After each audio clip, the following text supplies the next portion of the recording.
Hello students, I welcome you all to this amazing platform of Physics Wala. So today we are going to do chemical kinetics in one shot.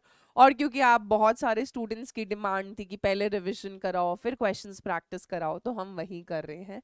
सो पहले questions नहीं करेंगे, पहले quick revision करेंगे और फिर questions practice करेंगे. सो chemical kinetics आपके term 2 में भी आ रखा है, so I am very sure कि ये चैप्टर आपका काफ़ी फ्रेश होगा.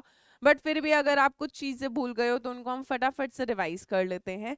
सबसे पहले बात करते हैं बेटा इस चैप्टर में सबसे पहला जो क्वेश्चन एरिया आता है that is rate of reaction. Rate of reaction. So rate of reaction को हम क्या डिफाइन करते हैं? Rate of reaction is defined as change in concentration of R यानी reactants और products divided by change in time, या फिर हम बोल सकते हैं time taken. ठीक है, मैं थोड़ा शॉर्टकट में लिखूंगी क्योंकि क्विक रिविजन है तो फिर क्विक ही करेंगे, है ना. So rate of reaction is defined as change in concentration of reactants और products divided by change in time. इसके अलावा अगर हम बेटा यूनिट की बात करें तो इसकी यूनिट क्या हो जाएगी? Change in concentration. हम मोलारिटी मोलर कॉन्सेंट्रेशन की बात करते हैं तो वो हो जाएगा मोल पर लीटर टाइम अपॉन में तो ऊपर जाएगा तो time inverse. Time can mean minute or और सेकेंड, सो उस हिसाब से हो जाएगा मोल पर लीटर आर इनवर्स, मोल पर लीटर मिनट इनवर्स, मोल पर लीटर सेकेंड इनवर्स हो जाएगा. रेट ऑफ रिएक्शन का तो यही यूनिट रहता है. रेट कांस्टेंट का वेरी करता है as per the order of the reaction. इसके अलावा बेटा rate of reaction is always a positive quantity.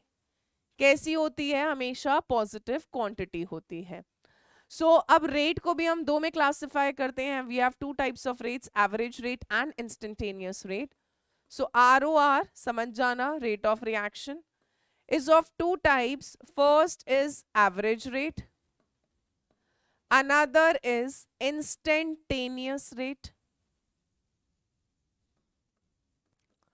Average rate होता है जो अच्छे खासे चेंज इन कॉन्सेंट्रेशन में हम स्टडी करते हैं अच्छे खासे टाइम पीरियड के लिए. ठीक है, for the whole reaction for a long duration of time जब आप चेंज इन कॉन्सेंट्रेशन को स्टडी करते हो then it is average rate. Instantaneous rate क्या होता है बेटा? जो पर्टिकुलर इंस्टेंट पे मेजर करा, बहुत शॉर्ट ड्यूरेशन के लिए होता है. सो अगर मान लो कोई रिएक्शन जा रहा है, reactant are getting converted into P, product P. So R average कैसे लिखेंगे? माइनस ऑफ, रिएक्टेंट के आगे माइनस आता है क्योंकि चेंज इन कॉन्सेंट्रेशन उसका नेगेटिव होता है. रिएक्टेंट में कॉन्सेंट्रेशन घटता है तो final minus initial concentration negative आता है. उस नेगेटिव को पॉजिटिव करने के लिए बार हम नेगेटिव का साइन लगाते हैं क्योंकि rate should always be a positive quantity. So minus of delta यानी change in concentration of reactant R, यानी रिएक्टेंट स्क्वायर ब्रैकेट क्या डिनोट करता है? Molar concentration divided by change in time is equal to product में हो जाएगा plus में delta P upon delta T. अब इसी रिएक्शन का अगर हमें इंस्टेंटेनियस रेट लिखना है तो बस बहुत छोटा सा फर्क होता है. सो R इंस्टेंटेनियस क्या हो जाएगा? Minus dr by dt.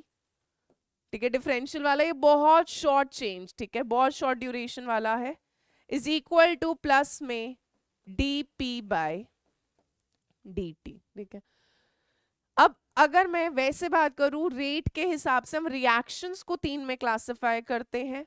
Very fast reactions जो आपके जनरली आयनिक रिएक्शंस होते हैं. Then comes your very slow reaction जैसे रस्टिंग ऑफ आयरन जिसे होने में बहुत टाइम लगता है. फिर आते हैं मॉडरेट या स्लो रिएक्शन. हम वेरी फास्ट का भी रेट नहीं पढ़ पाते और वेरी स्लो का भी रेट स्टडी नहीं कर पाते. हम मॉडरेट या स्लो जो ठीक ठाक स्पीड से प्रोसीड कर रहे होते हैं हम उनकी रेट को स्टडी करते हैं. इसके अलावा अगर हमारे पास कोई जनरल रिएक्शन है ना, for a general reaction suppose AA plus BB gives CC plus DD, where small a, small b, small c, small d denote कर रहा है आपका balancing coefficient. Capital A capital B reactants, capital C capital D products. तो इस case में हम rate of reaction कैसे लिखते हैं, ये बहुत इंपॉर्टेंट है, यहीं से चीजें, यहीं से सवाल होते हैं।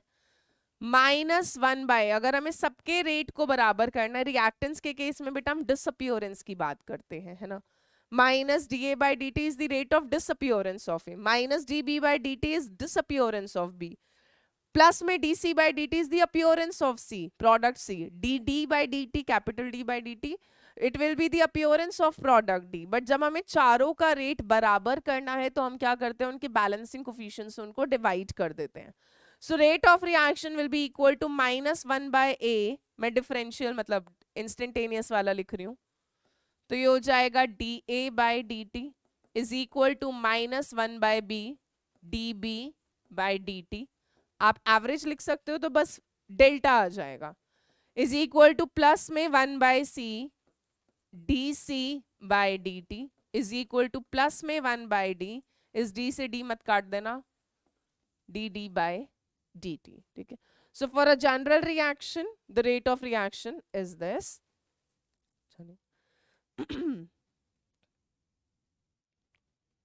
क्वेश्चन आ गए, नहीं अभी तो और रिविजन करनी है। सो यहां तक हमने रेट की बात करी। उसके बाद सेकंड पार्ट में, पहला पार्ट ऑफ न्यूमेरिकल हमारा चैप्टर का बेटा यहीं से बनता है, ठीक है। आपका एवरेज रेट से कॉन्सेंट्रेशन का चेंज दे देगा, टाइम दे देगा, आपसे रेट पूछ लेगा, यहाँ से डिसअपियरेंस अपीयरेंस से सवाल आता है। तो पहला पार्ट ऑफ जो चैप्टर है उसमें यहाँ से क्वेश्चन आता है। सेकेंड पार्ट स्टार्ट होता है, सेकेंड चैप्टर मतलब कहानी जो यहाँ पर स्टार्ट होती है वो आपकी स्टार्ट होती है रेट लॉ से, ठीक है। सो रेट लॉ के हिसाब से हम बोलते हैं कि जो रेट होता है, जैसे कि अगर हमारे पास A प्लस बी रिएक्ट करके क्या दे रहे हैं, प्रोडक्ट P, ठीक है। यहाँ पे A और स्मॉल b इसका बैलेंसिंग कोफिशिएंट ले लेते हैं, ठीक है। सो रेट जो होगा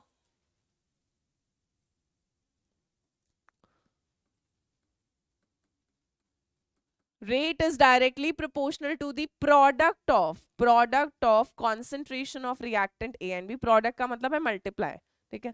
rate is directly proportional to the product of concentration of A and B reactants raised to the power which is determined experimentally। ये जो x और y है ये हम experimentally determine करते हैं, ठीक है। प्रोपोर्शनैलिटी साइन हटाने के लिए बेटा कांस्टेंट लगाएंगे, तो rate is equal to K a to the power x b to the power y, ठीक है। ये पूरा का पूरा जो ये कॉन्सेप्ट है रेट लॉ एक्सप्रेशन का, ये कैसा कॉन्सेप्ट है, एक्सपेरिमेंटल कॉन्सेप्ट है। This is an experimental concept. So यहां पर k क्या डिनोट करता है, हमारा रेट कांस्टेंट, ठीक है। याद रखिएगा इसमें सवाल आता है बेटा, रेट कांस्टेंट जो होता है that is independent of the concentration of reactants. के को फर्क नहीं पड़ता आप रिएक्टेंट को डबल कर रहे हो, ट्रिपल कर रहे हो, आधा कर रहे हो, बट रेट को फर्क पड़ता है। सो रेट तो डिपेंड करता है कॉन्सेंट्रेशन पे, जीरो ऑर्डर में भले ही ना करता हो, वो बात की बातें करेंगे, but rate constant is independent of the concentration of reactants, ठीक है।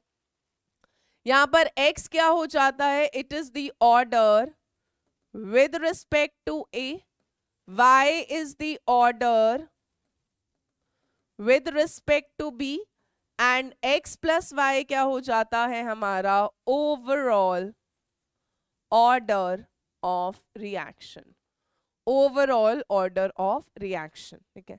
इसके अलावा बेटा x एंड y जो है, x and y they may or may not be equal to A and B, ठीक है।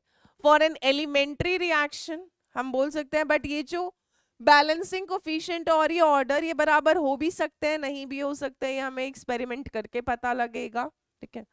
चलिए अब यहीं पे बेटा ऑर्डर की बात कर लेते हैं, ठीक है।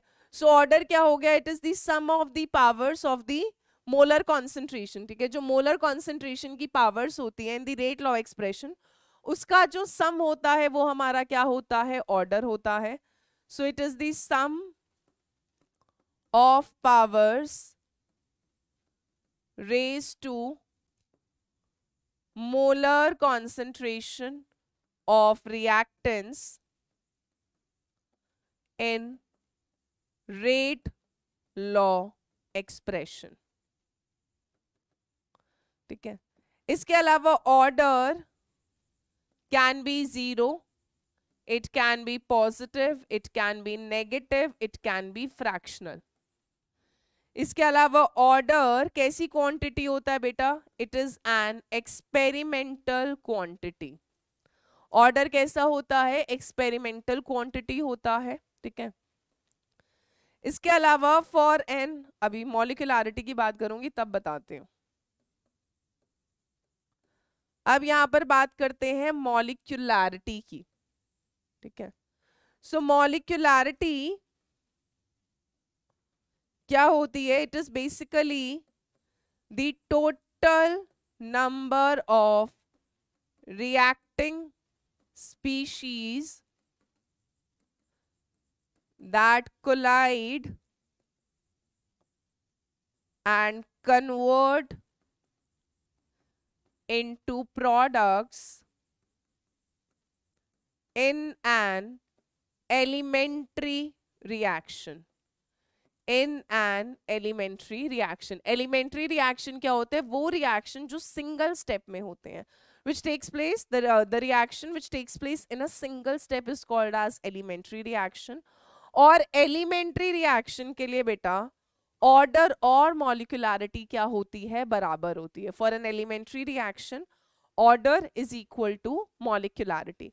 सो मॉलिक्यूलरिटी क्या है कि कितना रिएक्टेंट का स्पीशीज, कितने रिएक्टेंट के मॉलिक्यूल्स कोलाइड कर रहे हैं टू कन्वर्ट इनटू प्रोडक्ट्स. ठीक है. In an elementary reaction, complex reaction के लिए मॉलिक्यूलरिटी हर स्टेप के डिफाइन करनी पड़ती है. ओवरऑल मॉलिक्यूलरिटी का कोई सेंस नहीं होता. You have to define molecularity of each step. जो ऑर्डर होता है वो एलिमेंट्री में भी काम करता है, वो कॉम्प्लेक्स में भी काम करता है. कॉम्प्लेक्स में जो आपका रेट डिटर्मिनिंग स्टेप होता है, स्लोवेस्ट स्टेप, वहां से हमें ऑर्डर वगैरह पता लग जाता है, मैकेनिज्म से पता लग जाता है. इसके अलावा मॉलिक्यूलरिटी कभी जीरो नहीं हो सकती क्योंकि आपके पास जीरो रिएक्टेंट नहीं होगा. कोलाइड करने के लिए एटलीस्ट एक रिएक्टेंट मॉलिक्यूल तो चाहिए जो आपस में कोलाइड करे. सो मॉलिक्यूलरिटी फ्रैक्शनल नहीं हो सकती क्योंकि मॉलिक्यूल्स फ्रैक्शन में नहीं हो सकते हैं. सो आपकी नेगेटिव में नहीं हो सकते हैं. सो मॉलिक्यूलरिटी आपकी जनरली कैसी होती है, 1 2 3 एंड सो ऑन. इसके अलावा मॉलिक्यूलरिटी मोर देन 3 बाई बहुत रेयर चांस है.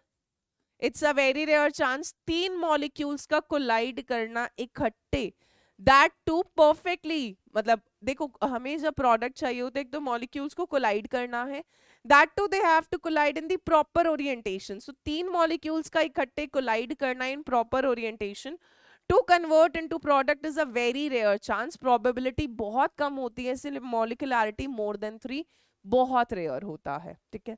इसके अलावा molecularity can never be zero, can never be negative, can never be fractional.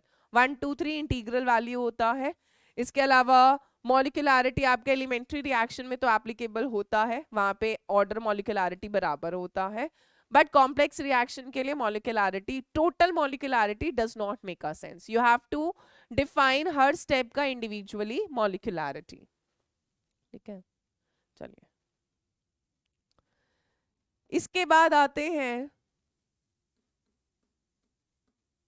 Pseudo first order reaction, क्योंकि इस पे भी सवाल आ जाता है. सूडो फर्स्ट ऑर्डर रिएक्शन क्या होता है बेटा, यहाँ पे ऑर्डर तो 1 होता है रिएक्शन का, बट मॉलिक्यूलरिटी जो होती है वो आपकी क्या होती है, मोर देन 1 होती है. एग्जाम्पल में बात करते हैं. एग्जाम्पल में हो गया आपका inversion of cane sugar. Inversion of cane sugar यानी C12H22O11 plus H2O gives C6H12O6 plus C6H12O6. So जो आपका रेट होता है that is equal to K into concentration of C12H22O11. पानी यहाँ पर एक्सेस अमाउंट में होता है, तो जो एक्सेस अमाउंट में होता है रिएक्टेंट वो ऑर्डर को अफेक्ट नहीं कर रहा होता. So inversion of cane sugar इसके अलावा हाइड्रोलिसिस ऑफ एस्टर भी आपका कैसा होता है, सूडो फर्स्ट ऑर्डर रिएक्शन होता है। और यहां पे याद रखना है reactant which is in excess amount, so इसमें one of the reactants is in excess amount, reactant which is in excess amount does not affect order, ये ऑर्डर को अफेक्ट नहीं करता। ठीक है, अब यहां से कहानी स्टार्ट हो जाएगी आपके ऑर्डर वाले रिएक्शंस की। सो हमारे पास सबसे पहले आता है जीरो ऑर्डर रिएक्शन। अब क्योंकि हमारा पेपर ऑब्जेक्टिव है CUET का, सो हमें डेरिवेशन का तो कोई सेंस ही नहीं है, कोई करने की जरूरत भी नहीं है। ठीक है, हाँ इस और एक चीज और थी, मैंने कुछ स्टूडेंट्स के कमेंट देखे, एक दो ने मुझसे पूछा भी, तो शायद मुझसे पैटर्न समझने में थोड़ी गलती हो गई थी। डोमेन नॉलेज में आपके एक सब्जेक्ट में 50 क्वेश्चन है, जिसमें से आपको 40 एक सब्जेक्ट में करना है। So I think I got confuse और maybe I misheard, so I let me correct myself. 50 questions in each subject out of which you have to do 40, तो आपके पास अब केमिस्ट्री में question बढ़ गए हैं। ठीक है, सो जीरो ऑर्डर रिएक्शन में ऑफ कोर्स यार ऑर्डर तो अपना जीरो होगा, बट क्या मॉलिक्यूलैरिटी जीरो हो सकती है बेटा? मॉलिक्यूलैरिटी तो कैन नेवर बी जीरो, हो ही नहीं सकती। और इसीलिए आपके जो जीरो ऑर्डर रिएक्शंस होंगे ये हमेशा कैसे होंगे? कॉम्प्लेक्स रिएक्शन होंगे। They are always complex reaction, क्योंकि अगर एलिमेंट्री होता, सिंगल स्टेप में हो रहा होता, तो ऑर्डर और मॉलिक्यूलैरिटी बराबर होनी चाहिए। जीरो ऑर्डर में ऑर्डर तो जीरो ही होगा, एक्सपेरिमेंटली डिटर्मिन्ड है, बट मॉलिक्यूलैरिटी जीरो नहीं हो सकती। सो ऑर्डर और मॉलिक्यूलैरिटी बराबर नहीं है, मतलब कॉम्प्लेक्स रिएक्शन है। So zero order reactions are always complex reactions. इसके अलावा अगर हम यहाँ पे रेट लिखें, ठीक है, ए मान लो प्रोडक्ट में कन्वर्ट हो रहा है, तो रेट हो जाएगा -dA/dt। ठीक है, ये डिफरेंशियल वाला हो गया। ठीक है, this is also equal to rate law के एक्सप्रेशन के हिसाब से लिखे तो rate is equal to K, A की concentration raise to the power order यहाँ पर जीरो हो जाएगा। और यहीं से फिर हम यहाँ पे डिराइव करते हैं बेटा जीरो ऑर्डर के लिए, तो आपका एक्सप्रेशन क्या आता है? AT is equal to A0 minus KT. This is the expression for zero order. Unit of K की अगर हम बात करें जीरो ऑर्डर में, तो वो होता है मोल पर लीटर टाइम इनवर्स, मोल पर लीटर टाइम इनवर्स। अगर हम जनरल K की यूनिट की अगर मैं बात करूं, तो यूनिट ऑफ K का जनरल फॉर्मूला होता है मोल पर लीटर 1 - n टाइम इनवर्स, यही था। ठीक है, सो अलग अलग के लिए आपका अलग अलग वैल्यू एक्सप्रेशन आ जाएगा। जीरो ऑर्डर में 1 - 0 1 मोल पर लीटर टाइम इनवर्स आ जाएगा। इसके अलावा हाफ लाइफ की बात करें तो A0 is equal T half is equal to हो जाता है A0/2K। यानी यहाँ पर जो हाफ लाइफ होती है that is directly proportional to the concentration, initial concentration of the reactant. So आपका इंटीग्रेटेड एक्सप्रेशन आता है जीरो ऑर्डर का AT which is concentration of A at time T is equal to A0 initial concentration या concentration at time 0 minus KT, K हो गया आपका rate constant, T हो गया आपका टाइम। हाफ लाइफ हो गया 50% यानी T 50% या आधी जिंदगी। So the time taken for the reactant to reduce half of its initial concentration. Initial का आधा होने में जो टाइम लगता है वो आपकी क्या होती है? Half life. उसका एक्सप्रेशन क्या आता है? A0/2K। इसके बाद आ जाते हैं बेटा नेक्स्ट पर, जीरो ऑर्डर के बाद हमारे पास आ जाता है फर्स्ट ऑर्डर। ठीक है, सो फर्स्ट ऑर्डर के लिए अगर हम बात करें डायरेक्ट एक्सप्रेशन ऑर्डर 1 होता है। ठीक है, सो यहाँ पर जो K होगा उसका एक्सप्रेशन रेट कांस्टेंट का होता है 2.303/T log A0 या R0 ले सकते हैं बाय AT। ठीक है, और यहाँ पर जो T हाफ होता है टी हाफ वो किसके बराबर होता है 0.693/K। यानी यहाँ पर जो हाफ लाइफ होता है that is independent of the concentration of the reactant. Half life reactant की कॉन्सेंट्रेशन पर नहीं डिपेंड करता, बट अगर मैं यहाँ पे रेट की बात करूं तो वो होता है Ka⁴ order 1। So rate reactant की कॉन्सेंट्रेशन पे डिपेंड करता है। जीरो ऑर्डर के केस में बेटा रेट जो होता है वो रिएक्टेंट की कॉन्सेंट्रेशन पे डिपेंड नहीं करता, पर हाफ लाइफ करती है। ये चीजें सवालों में आती हैं, ठीक है। फर्स्ट ऑर्डर में आपका रेट डिपेंड करता है कॉन्सेंट्रेशन पर, हाफ लाइफ नहीं करते, क्योंकि यहाँ पे कहीं रिएक्टेंट का कॉन्सेंट्रेशन आता ही नहीं है। यहाँ पर अगर हम यूनिट ऑफ के की बात करें तो यूनिट ऑफ के क्या हो जाएगा 1 - 1 0। सो यहाँ पर क्या हो जाएगा हमारा टाइम इनवर्स, ठीक है।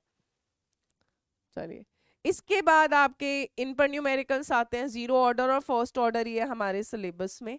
सो के ऊपर रिएक्टेंट को डबल कर दिया, हाफ कर दिया, टी हाफ निकालने पर आ जाता है के। ये सारे सवाल है जो हमने पहले भी प्रैक्टिस करे, आज भी करेंगे।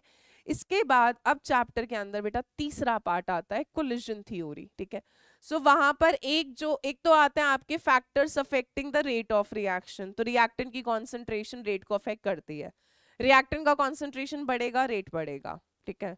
इसके अलावा temperature, for every 10 degree rise in temperature the rate of reaction almost क्या करता है आपका डबल कर जाता है। इसके अलावा आपका कैटलिस्ट अफेक्ट करता है रेट ऑफ रिएक्शन को। सो पहला आपका जो आता है एक आता है म्यू, जो आपका क्या होता है टेम्परेचर कोफिशिएंट, वो बराबर होता है के T+10/K at temperature T, rate constant at T+10 temperature divided by rate constant at temperature T, और इसका वैल्यू नियर अबाउट 2 to 3 होता है। अगर हमें पेपर में नहीं दे रखा टेम्परेचर तो एज्यूम करा जाता है if not given, any data is not given, then हम टेम्परेचर लेते हैं बेटा 25 डिग्री सेल्सियस, ठीक है। और म्यू को हम क्या लेते हैं 2 लेते हैं उस केस में कि rate of reaction 2 to 3 times होता है, तो अगर कुछ नहीं दिया तो मिनिमम वैल्यू ले लेते हैं 2, ठीक है। इसके अलावा फिर आपकी आ जाती है अरेनियस इक्वेशन। क्या आ जाती है Arrhenius equation, which is K is equal to A e to the power minus EA/RT, ठीक है। ए आपका हो गया Arrhenius constant pre exponential factor, E हो गया एक्टिवेशन एनर्जी, आर हो गया गैस कांस्टेंट, टी हो गया टेम्परेचर, ठीक है। चलिए इसके अलावा इसी का एक आता है बेटा अलग अलग टेम्परेचर पे रेट कांस्टेंट। सो ये वाला फॉर्मूला हमारे लिए बहुत इंपॉर्टेंट है। log K2/K1 is equal to EA/2.303 R 1/T1 - 1/T2। इससे तो बहुत ज्यादा सवाल आते हैं, ठीक है। इसके अलावा कोलिजन्स होने के लिए, आपके प्रोडक्ट बनने के लिए मेन 2 कंडीशन चाहिए होती है हमको। एक तो प्रॉपर ओरिएंटेशन चाहिए, इफेक्टिव कोलिजन चाहिए, the molecules must possess a minimum amount of energy जिसको हम बोलते हैं थ्रेशोल्ड एनर्जी। इसके अलावा एक जो सवाल का यहाँ पे एरिया आता है वो कैटलिस्ट में आता है। 2 तरह के कैटलिस्ट होते हैं, पॉजिटिव और नेगेटिव कैटलिस्ट। पॉजिटिव कैटलिस्ट क्या करते हैं बेटा ईए को, एक्टिवेशन एनर्जी को क्या करते हैं लोअर डाउन करते हैं, जिसकी वजह से रेट ऑफ रिएक्शन फास्ट हो जाता है, ठीक है। नेगेटिव कैटलिस्ट क्या करता है एक्टिवेशन एनर्जी को बढ़ा देता है। एक्टिवेशन एनर्जी क्या होती है the energy required to form the activated complex, जो आपका इंटरमीडिएट होता है। सो नेगेटिव कैटलिस्ट क्या करता है ये एक्टिवेशन एनर्जी को बढ़ा देता है, जिसकी वजह से आपका रेट ऑफ रिएक्शन क्या कर जाता है डिक्रीज कर जाता है। सो आई होप आपको चैप्टर एकदम फटाफट से रिवाइज हो गया होगा, सारी कहानी याद आ गई होगी। अब क्वेश्चंस प्रैक्टिस स्टार्ट करते हैं। चलिए पहला क्वेश्चन है rate of the reaction, rate of which of the following reaction can be determined easily. किसके लिए हम रेट आसानी से डिटरमिन कर सकते हैं। पहला बोल रहा है rusting of iron in the presence of air and moisture, this comes in very slow, इसका नहीं कर सकते। हाइड्रोलिसिस ऑफ स्टार्च कर सकते हैं। Reaction of silver nitrate with sodium chloride, नहीं यार ये वेरी फास्ट में आ जाता है, इसका भी नहीं कर सकते। तो वेरी फास्ट और वेरी स्लो का नहीं कर सकते, जो मॉडरेट स्पीड से हो रहे हैं उनका हम रेट मेजर कर सकते हैं। सो फर्स्ट का करेक्ट आंसर अपना क्या हो जाएगा, बी। चलिए सेकंड क्वेश्चन करें यार। सेकंड क्वेश्चन बोल रहा है 2x plus y gives x to y, what will be the expression for instantaneous rate of the reaction। हमें इसका instantaneous rate लिखना है तो लिख लेते हैं यार। रेट हो जाएगा -1/2 है ना, ये रिएक्टेंट x और y, dx by dt which is equal to minus dy by dt which is equal to plus में dx2y by dt। ठीक है, so rate -1/2 dx by dt सही है, +1/2 dy by dt ये गलत है, रेट -1/2 ये भी गलत है, तो खाली फर्स्ट ऑप्शन सही है, rate is equal to -1/2 dx by dt। So second का करेक्ट आंसर क्या हो जाएगा, फर्स्ट ऑप्शन।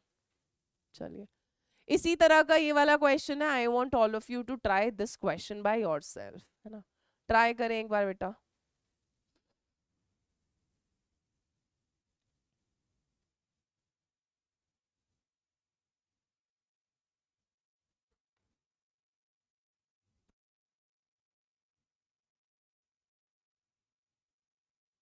चलिए सेम चीज है, करेक्ट वैल्यू बतानी है DNH3/dt की फॉर द रिएक्शन। सो हमें रिएक्शन दे रखा है N2 + 3H2 गिव्स 2NH3। तो इसके लिए अगर हम रेट का एक्सप्रेशन लिखे तो वो क्या आएगा बेटा, -dN2 by dt is equal to -1/3 dH2 by dt is equal to plus में 1/2 DNH3 by dt। ठीक है, हमें DNH3 by dt निकालना है, बेसिकली ये निकालना है, ये किसके बराबर होगा। सो अगर इस 2 को यहां लेकर जाऊं तो DNH3 by dt किसके बराबर हो जाएगा बेटा, -2/3 DH2 by dt के बराबर है, जो मुझे पहले ही ऑप्शन में आंसर मिल चुका है। बी में बोल रहा है 2/3 DH2 by dt, 2/3 तो ठीक था, बट माइनस का साइन आएगा वो इसने नहीं दे रखा, तो ये गलत हो जाएगा। 3/2 DN2 by dt, नहीं भाई, अगर DNH3 और इसको लिख रहे हैं तो ये 2 इधर जाएगा, -2 आएगा, 3/2 तो आएगा ही नहीं, ये भी गलत है। सो करे, और -3/2 वो भी गलत है, DN2 के साथ कोई 3 है ही नहीं। सो करेक्ट ऑप्शन आपका कौन सा हो जाएगा, ए ऑप्शन। चलिए नेक्स्ट देखें,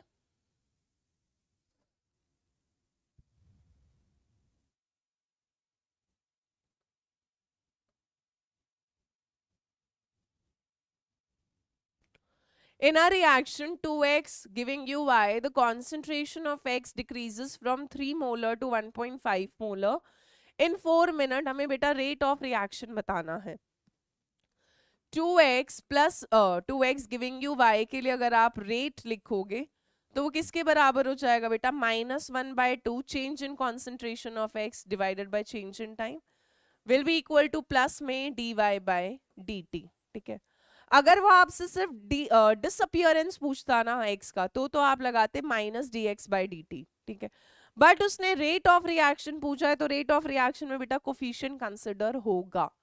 सो यहाँ पे हमें तो x की टर्म्स में दे रखा है तो हम इसी को सॉल्व करेंगे। सो यहाँ पर रेट हो जाएगा आपका -1/2, x की कॉन्सेंट्रेशन 3 से 1.5 डिक्रीज हुई है, तो चेंज इन कॉन्सेंट्रेशन क्या होता है, फाइनल माइनस इनिशियल, यानी 1.5 - 3 डिवाइडेड बाय चेंज, मतलब टाइम हमें दे रखा है बेटा 4 मिनट्स, 1.3 - 1.5 -1 मतलब 1.5 आएगा, माइनस माइनस प्लस हो जाएगा, 1.5 डिवाइडेड बाय 4। ठीक है, ये 0 ला देते हैं यहाँ पे, इसको 10 की पावर -1 में ले जाती हूँ, 4 3 ज़ा 12, 3 बचा 4 7 ज़ा 28, 2 बचा 4, 3.75 इंटू 10 की पावर -1, कॉन्सेंट्रेशन मोलर में दे रखी है, टाइम इनवर्स तो मोलर मिनट इनवर्स, यानी करेक्ट ऑप्शन कौन सा हो जाएगा आपका? Option C, right. I hope आपको क्वेश्चन समझ आ रहे होंगे, याद आ रहे होंगे, बोर्ड के लिए आपने काफी प्रैक्टिस करी है इस चैप्टर की। चलिए नेक्स्ट क्वेश्चन है बेटा, the rate of a reaction is primarily determined by the slowest step. इस स्टेप को हम क्या बुलाते हैं? जब हमें कॉम्प्लेक्स रिएक्शन दे रखा होता है जो मल्टी स्टेप में होता है, उसमें जो आपका स्लोएस्ट स्टेप होता है वो आपका कैसा स्टेप होता है? रेट डिटर्मिनिंग स्टेप, RDS जिसको बुलाते हैं। So this step is called as your rate determining step. वो जो स्लोवेस्ट स्टेप होता है वही डिटर्मिन करता है कि आपका जो रेट है वो क्या होगा। चलिए नेक्स्ट क्वेश्चन है,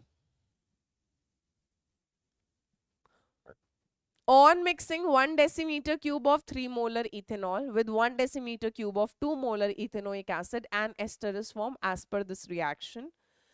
ये आपका स्टेरिफिकेशन रिएक्शन है, इसका अगर हम रेट लिखें तो वो जाएगा K C2H5OH का कॉन्सेंट्रेशन इनटू CH3COOH का कॉन्सेंट्रेशन। दोनों के रिस्पेक्ट में ऑर्डर 1-1 होता है। स्टेरिफिकेशन आपका सेकेंड ऑर्डर काइनेटिक्स फॉलो करता है, ठीक है। अब यहाँ पे क्या बोला है कि 1 डेसीमीटर क्यूब बेसिकली आपका बेटा 1 लीटर होता है। तो 3 मोलर इथेनॉल लिया है कॉन्सेंट्रेशन का 1 लीटर, एंड हमने 2 मोलर इथेनोइक एसिड लिया उसका भी 1 लीटर, दोनों को मिक्स करा। फिर बोला each solution is diluted with an equal volume of water, तो डिक्रीज बताना है in the initial rate would be, ठीक है। अब हमें पता है बेटा जो कॉन्सेंट्रेशन होता है, कॉन्सेंट्रेशन मोलर कॉन्सेंट्रेशन, ठीक है, या मोलारिटी, वो मोल्स पर यूनिट वॉल्यूम होता है, moles per unit volume. So initial rate को लिखते हैं K, ये हो गया N/V इंटू N/V, ठीक है। K इसके 3 मोलर इथेनॉल का मतलब क्या है बेटा? 3 मोल इथेनॉल के डिसॉल्व है 1 लीटर के अंदर, तो ये हो गया 3/1 इनटू 2 मोलर इथेनोइक एसिड का मतलब है 2 मोल्स डिसॉल्व है 1 डेसीमीटर क्यूब 1 लीटर, तो ये हो गया 6K, ठीक है। ये आपका इनिशियल रेट है, इनिशियल, ठीक है। अब क्या हुआ, हमने सोल्यूशन को डाइल्यूट करा with an equal volume of water, ठीक है। तो ये हम न्यू रेट कर लेते हैं, ठीक है। न्यू रेट में क्या हुआ बेटा? मोल्स तो दोनों के पहले जितने थे उतने ही रहेंगे, जब डाइल्यूट करा तो आपका जो सोल्यूशन का वॉल्यूम है वो डिक्रीज हो जाएगा, ठीक है। आपके पहले भी 3 मोल्स थे, अभी भी 3 मोल्स है, बट जब आपने इक्वल वॉल्यूम ऑफ वाटर से दोनों को डाइल्यूट करा, मान लो दोनों का पहले हमारे पास 1-1 लीटर था, दोनों में इक्वल वॉल्यूम डाला मैंने 1-1 लीटर और दोनों में पानी डाल दिया। I am just assuming again, ठीक है। जो भी आप इक्वल वॉल्यूम डाल रहे हो वो दोनों के केस में बराबर रहेगा, ठीक है। यहाँ पे 1 था, दोनों में अगर आपने मान लो 500 ml डाला तो 1.5 लीटर 1.5 लीटर हो जाएगा। जो भी आप वॉल्यूम डाल रहे हो वो इक्वल वॉल्यूम है, तो मैंने ले लिया कि भाई हमारे पास पहले दोनों का 1-1 लीटर था, दोनों में पानी का इक्वल वॉल्यूम डाला, यानी अब दोनों में 1-1 लीटर और डाल दिया। मोल्स थे 3, अब वॉल्यूम उसका हो जाएगा 2 लीटर इक्वल वॉल्यूम, और इसके मोल्स थे हमारे पास इथेनोइक एसिड के 2, इसका वॉल्यूम भी 2 लीटर, पहले 1 लीटर था, दोनों में इक्वल वॉल्यूम पानी डाला तो 2-2 लीटर हो गया, ठीक है।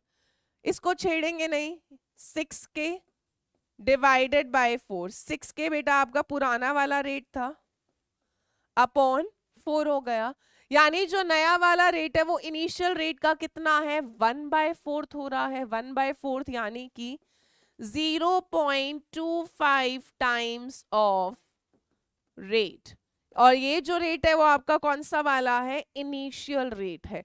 करेक्ट ऑप्शन आपका कौन सा हो जाएगा? ऑप्शन सी, यानी जब आपने डाइल्यूट करा with an equal volume of water, तो जो अब आपके पास रेट आ रहा है वो इनिशियल रेट का 1/4 टाइम्स हो रहा है, 0.25 टाइम्स हो गया। चलिए नेक्स्ट क्वेश्चन, ये बहुत अच्छा क्वेश्चन है, काफी फ्रीक्वेंटली आता है इस तरह का क्वेश्चन। हमें ये रिएक्शंस दे रखे हैं और बोला है रेट लॉ एक्सप्रेशन बताओ, ठीक है। ध्यान से समझना यार। हमने अभी अभी देखा बेटा जो स्लोएस्ट स्टेप था वो आपका कैसा होता है, आरडीएस, रेट डिटर्मिनिंग स्टेप। तो मैं स्लो स्टेप के अकॉर्डिंग रेट लिखती हूं, ठीक है। आरडीएस जो है हमारा, रेट इज इक्वल टू के ओ जो नेसेंट ऑक्सीजन है प्लस O3 है यानी O3, दोनों के रिस्पेक्ट में 1 1 ऑर्डर होगा क्योंकि स्लो स्टेप है, रेट डिटर्मिनिंग है, तो यहीं से हम रेट लॉ का एक्सप्रेशन लिखेंगे। अब ये जो है ना बेटा ये आपका इंटरमीडिएट है, और हमेशा याद रखना रेट लॉ के एक्सप्रेशन में कभी भी इंटरमीडिएट नहीं आता, कभी भी नहीं आता, क्योंकि ये आपको इंटरमीडिएट दिख रहा होगा तो हमें इस इंटरमीडिएट को ना किसी भी तरह, ठीक है, रिप्लेस करना है। तो ये वाला आपका कहां से आ रहा था, स्लो स्टेप से, ठीक है। अब हम यूज करेंगे पहला वाला रिएक्शन, O3 कन्वर्ट हो रहा है O2 में प्लस O, ये हमारा फास्ट रिएक्शन था, ठीक है। इससे मैं लिखूंगी बेटा इक्विलिब्रियम, क्योंकि रिवर्सिबल रिएक्शन है तो I can write equilibrium constant, है ना। तो यहाँ पे इक्विलिब्रियम कांस्टेंट क्या होगा, प्रोडक्ट का कॉन्सेंट्रेशन यानी O2 का कॉन्सेंट्रेशन इनटू O का कॉन्सेंट्रेशन डिवाइडेड बाय रिएक्टेंट का कॉन्सेंट्रेशन O3। तो यहां से मैं O फाइंड करूंगी क्योंकि मुझे O को रिप्लेस करना है, मुझे ये रेट लॉ के एक्सप्रेशन में चाहिए ही नहीं, अच्छा ही नहीं लग रहा मुझको। सो यहां से O निकालते हैं, क्या हो जाएगा O, K equilibrium into ozone का कॉन्सेंट्रेशन डिवाइडेड बाय O2, ठीक है। इसको मार्क कर लेते हैं, इसको मार्क करते हैं पहला इक्वेशन, इसको मार्क करते हैं second equation. Put second in first, तो सेकंड इक्वेशन को हम फर्स्ट इक्वेशन में पुट करेंगे। सो रेट हो जाएगा बेटा के, ओ की जगह पुट करें के equilibrium O3 divided by O2 into O3, यही आएगा, है ना। K इंटू के इक्विलिब्रियम को मैंने एक नए कांस्टेंट से रिप्लेस कर दिया K डैश, क्योंकि दोनों ही कांस्टेंट है। O3 इंटू O3 यानी यहाँ पर O3 की पावर कितनी हो जाएगी 2, इस O2 को ऊपर ले जाओ तो O2 की पावर कितनी हो जाएगी आपकी -1, है ना, ठीक है। O3 इंटू O3 पावर हो गई 2, इस O2 को ऊपर ले गए तो पावर हो गई -1। सो यहाँ पे रेट लॉ एक्सप्रेशन क्या हो जाएगा आपका, O3 की पावर 2 O2 की पावर 1, K तो कांस्टेंट है, KO K डैश उससे कोई फर्क नहीं पड़ता। सो this is a very important question, इस तरह का क्वेश्चन आ सकता है, ठीक है। सो सबसे पहले हमने स्लोएस्ट स्टेप को देखकर रेट लिखा, स्लोएस्ट स्टेप में इंटरमीडिएट आ रहा था, इंटरमीडिएट नहीं आना चाहिए तो उसको हमने फर्स्ट वाले रिएक्शन से निकाला, कि इक्विलिब्रियम के थ्रू हमने O निकाल लिया, फिर उस O को हमने यहाँ पर रिप्लेस कर दिया। चलो नेक्स्ट क्वेश्चन है, हमें ये रेट दे रखा है, इतनी कहानी नहीं पढ़ेंगे, CHCl3 Cl2 की पावर 1/2, यहाँ कुछ नहीं है तो 1 होगा, ठीक है। वो बोल रहा है कि both are assumed in gaseous state and pressure is measured in bar, तो हमें यूनिट्स बतानी है रेट की एंड रेट कांस्टेंट की रिस्पेक्टिवली इसके लिए, ठीक है। तो यार ये तो हमें हमेशा पता है कि भाई रेट की यूनिट में कोई फर्क नहीं पड़ेगा, रेट तो होता है concentration into time inverse, but क्योंकि गैशियस है तो गैशियस के केस में हम कॉन्सेंट्रेशन की बजाय प्रेशर की बात कर रहे हैं, तो वो हो जाएगा बार टाइम इनवर्स यानी मिनट इनवर्स हो जाएगा। अब आते हैं बेटा यूनिट ऑफ के पर, तो उसका फॉर्मूला क्या था आपका, कॉन्सेंट्रेशन 1 - n टाइम इनवर्स यानी मोल पर litre 1 - n time inverse. Concentration की जगह हम बार की बात करेंगे क्योंकि प्रेशर है 1 - n टाइम इनवर्स। अब यहां पर n की अगर मैं बात करूं, n यहां पर हो गया बेटा ओवरऑल ऑर्डर विच इज 1 + 1/2 यानी कितना आ गया आपका 3/2 ओवरऑल ऑर्डर इसका। सो यहाँ पे निकालते हैं बार की पावर 1 - 3/2, टाइम हमें दे रखा है मिनट इनवर्स, 1 - 3/2 हो गया 2 - 3 यानी -½ तो ये हो गया बार की पावर -1/2 मिनट इनवर्स। अब हमें ये दो चेक करना है कहाँ पे दे रखा है। बार मिनट इनवर्स ये तो गलत है, बार मिनट इनवर्स बार हाफ गलत हो गया, बार माइनस हाफ मिनट नहीं ये भी गलत सा लग रहा है, बार मिनट इनवर्स और बार की power minus half minute inverse. ठीक है, सो करेक्ट ऑप्शन कौन सा हो जाएगा हमारा? Option D.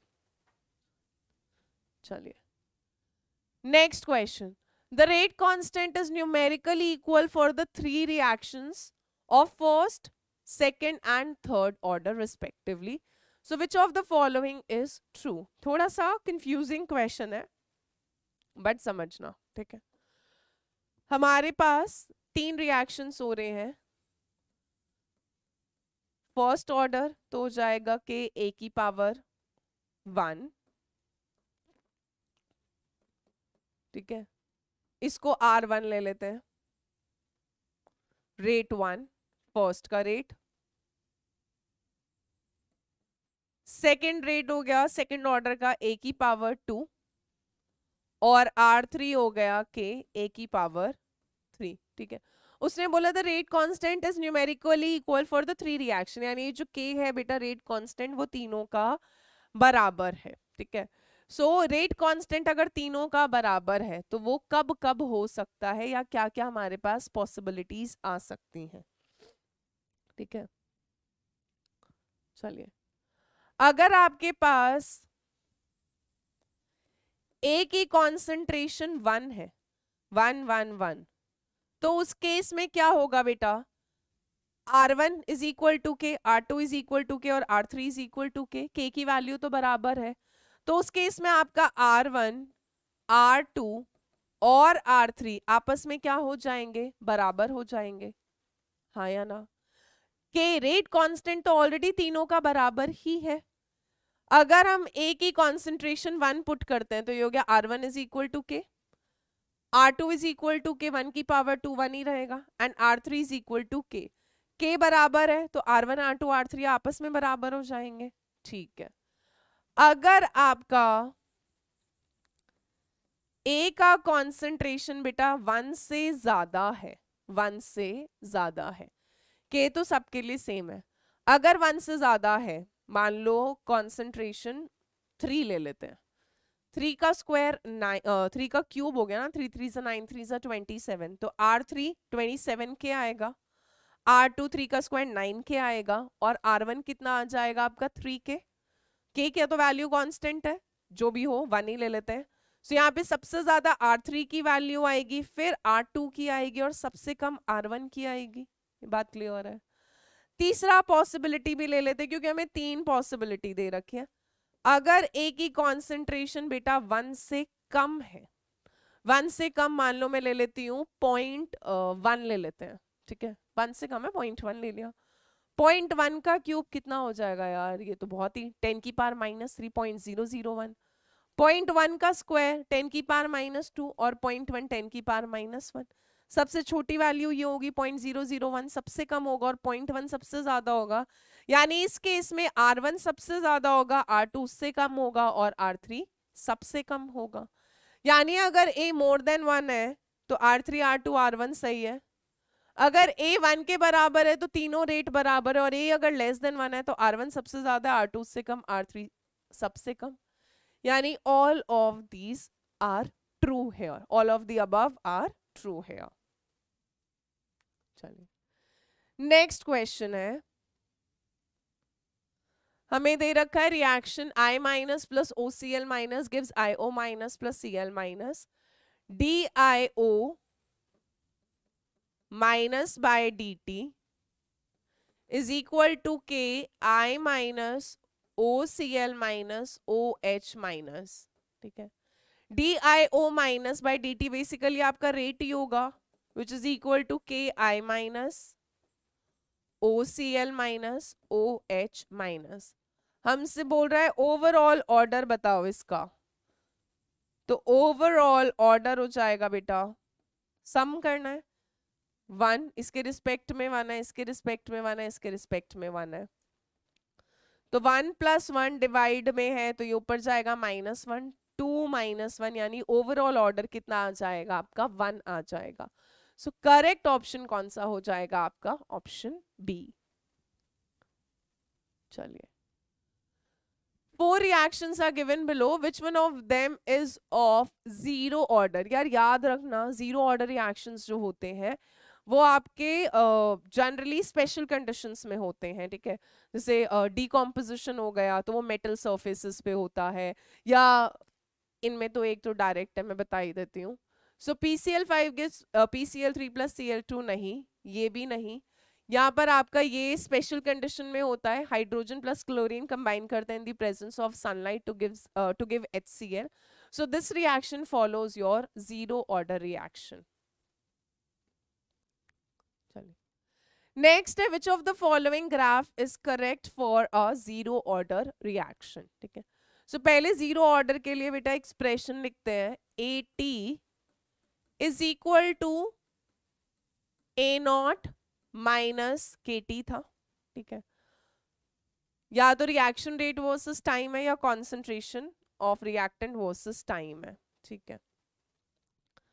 कंपेयर करते हैं y is equal to C plus mx, ठीक है। तो y पर कॉन्सेंट्रेशन प्लॉट है, x पर टाइम प्लॉट है, स्लोप आपका यानी m किसके बराबर आ जाएगा -k, यानी नेगेटिव स्लोप होगा और आपके पास इंटरसेप्ट होगा। तो आपको दिख ही रहा होगा ये करेक्ट एक्सप्रेशन है, मतलब करेक्ट ग्राफ है। कॉन्सेंट्रेशन ऑफ A हमने प्लॉट कर रखा है, ठीक है। इंटरसेप्ट जो होगा this will give you A0, slope is -k, ठीक है। चलिए नेक्स्ट है for a zero order reaction a graph of concentration along y axis and time along x axis is linear with, same जो अभी हमने करा वही चीज है। उसने बोला जीरो ऑर्डर रिएक्शन के लिए हमने y एक्सिस पे कॉन्सेंट्रेशन प्लॉट करा है, x एक्सिस पे हमने टाइम प्लॉट करा है।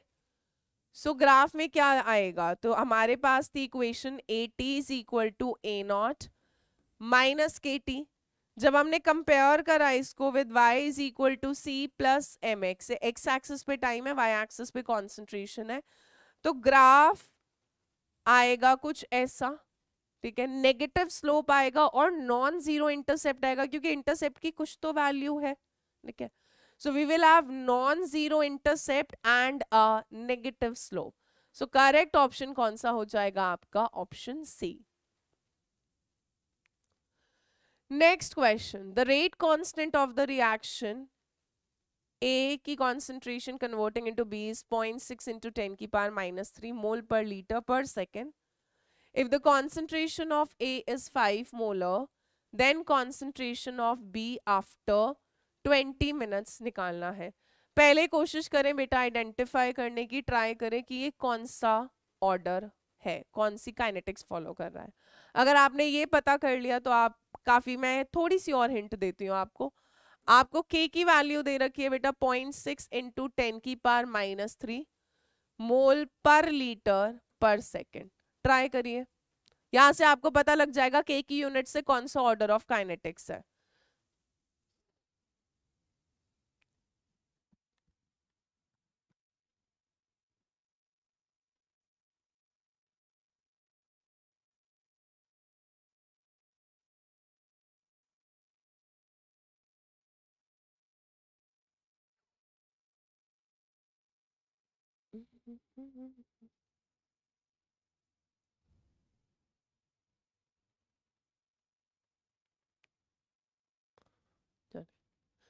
आई होप अभी तक आपने आइडेंटिफाई कर लिया होगा, है ना।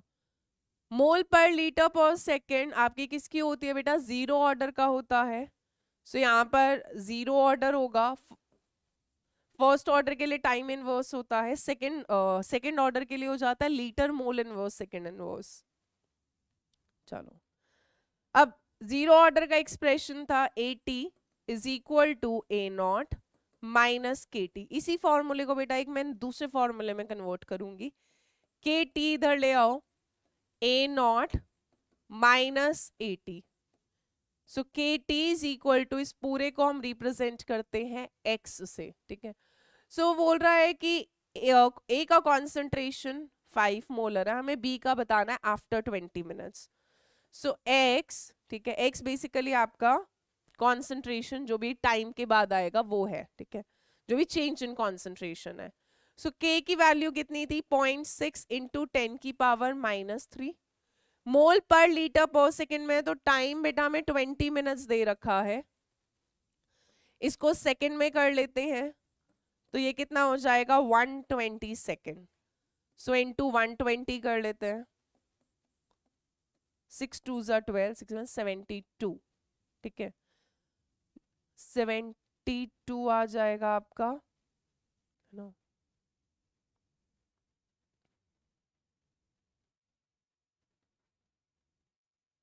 मैंने कैलकुलेशन सारी सही करी है ना, अरे यार सॉरी, थैंक यू, मुझे खुद स्ट्राइक हो गया।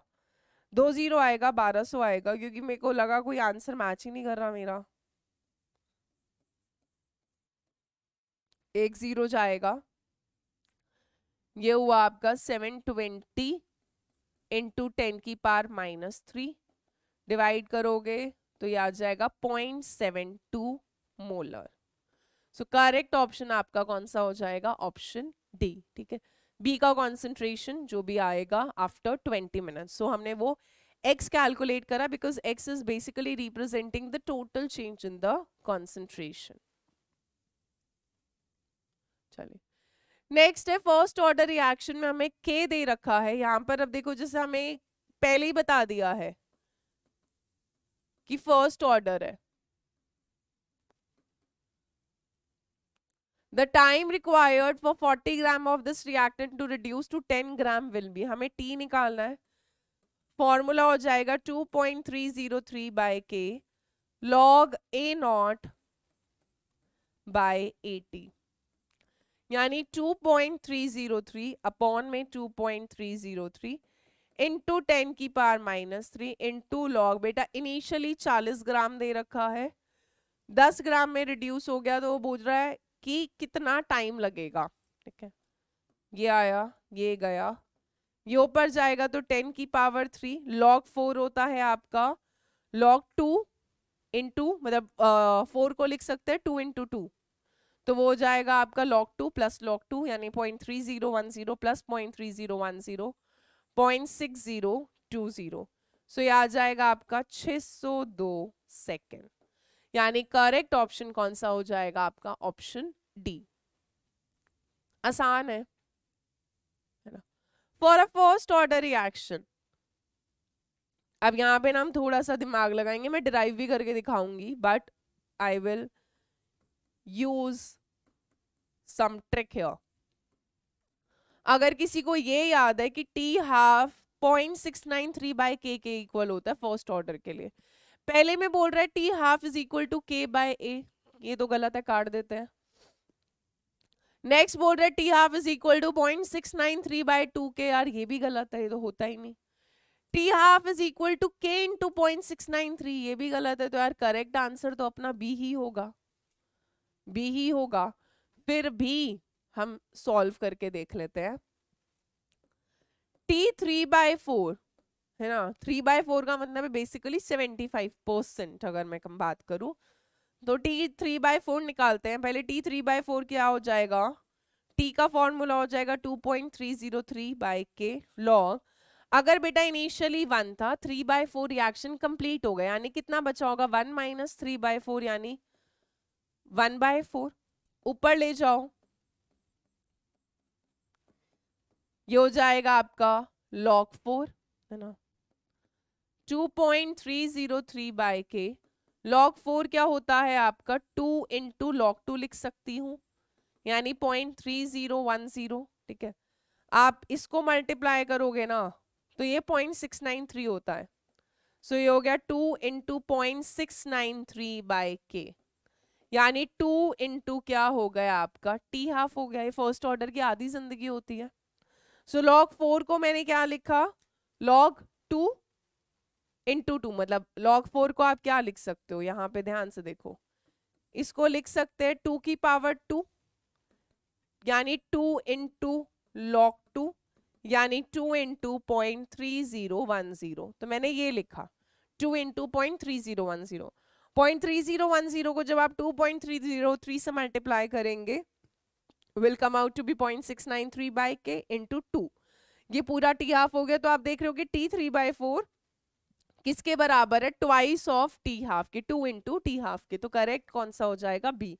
सो अगर हमें नहीं इतना मेहनत करना तो हम एलिमिनेशन मेथड करेंगे। पहला गलत था, तीसरा गलत था, चौथा गलत था, तो बी ही सही होगा।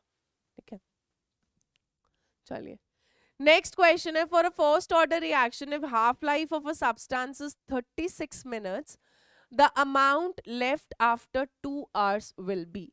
ठीक है, हमें हाफ लाइफ दे रखी है 36 मिनट्स। के निकाल लेते हैं, के हो जाएगा पॉइंट्स, टी हाफ होता है 0.693 बाई के, तो के हो जाएगा 0.693 बाई टी हाफ, यानी 0.693 by 36। I am very sorry but I will use calculator, you can solve by yourself. 0.693 divided by 36, ये आएगा बेटा 0.01925, ऊपर चला जाएगा मिनट तो हो जाएगा मिनट इनवर्स। ठीक है, हमें अमाउंट बताना है कितना बचेगा 2 घंटे बाद। ए नॉट दे रखा है इनिशियल 10 ग्राम। ठीक है, के का एक्सप्रेशन है 2.303 by T log A naught by 80। के हमने निकाल लिया 0.01925 इज इक्वल टू 2.303। 2 घंटे को बेटा मिनट में कन्वर्ट कर लेते क्योंकि हमारे पास मिनट में चल रहा है। सो 2 इंटू 60 यानी 120 हो गया। लॉग इनिशियल हमें कितना दे रखा है 10 डिवाइडेड बाय 80 निकालना है। इसको सॉल्व करते हैं, इंटू 120 divided by 2.303.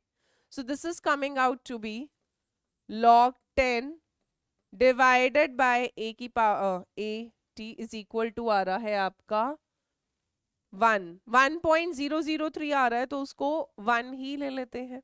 ठीक है, इसको सॉल्व करते हैं बेटा, log 10 minus log 80 is equal to 1 हो गया।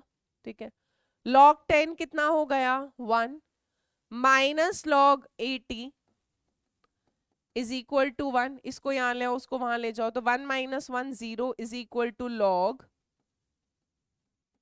80।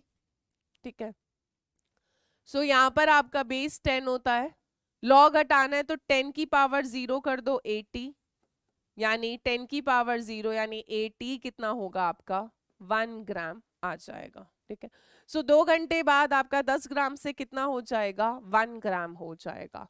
सो करेक्ट ऑप्शन क्या हो जाएगा आपका 1 gram. So this is the amount left after 2 hours। 1 gram बचेगा आपके पास 2 घंटे बाद। चलिए नेक्स्ट क्वेश्चन है, 99% completion of a first order reaction takes place in 32 minutes. हमें बताना है 99.9। बेटा फर्स्ट ऑर्डर से सबसे ज्यादा क्वेश्चन ना इसी तरीके के आते हैं। सो हमें 99% कंप्लीशन का टाइम दे रखा है, टी 99% हमें दे रखा है 32 मिनट। हमें निकालना है टी 99.9% कंप्लीशन के लिए। चलिए पहले यहां से के निकाल लेते हैं, के हो जाएगा 2.303 अपॉन में 32, मैं डायरेक्ट फॉर्मूला लगा रही हूं, लॉग 99% कंप्लीट हो गया, यानी अगर इनिशियली 100 था बेटा 99% पूरा हो गया तो मेरे पास 1 बचेगा खाली, है ना। तो यहां पर हो गया 2.303 अपॉन 32, लॉग 100 क्या हो गया 10 की पावर 2, 2 इंटू लॉग 10 यानी 2 आ गया। इसको 16 अभी काटेंगे नहीं, इतना ही छोड़ेंगे। 2.303 बाय 16, ये मिनट में था तो ये अपना किस में चला जाएगा मिनट इनवर्स, वहां पे वैल्यू पुट करूंगी इसीलिए सॉल्व नहीं करा। चलिए टी 99.9% निकालना है तो वो हो जाएगा 2.303 बाय के लॉग ए नॉट बाय 80, यहां रख देते हैं एक्सप्रेशन लिख देते हैं। सो 2.303 बाय के रखो यार, 2.303, ये 16 बेटा ऊपर चला जाएगा, इसीलिए मैंने नहीं तब सॉल्व करा था क्योंकि मुझे पता है यहाँ पे कट जाएगा, आपको भी पता चल जाएगा। जब आप सॉल्व करोगे ना आपको खुद स्ट्राइक कर जाता है, भाई यार क्यों मैंने अपनी कैलकुलेशन लेंथी करी।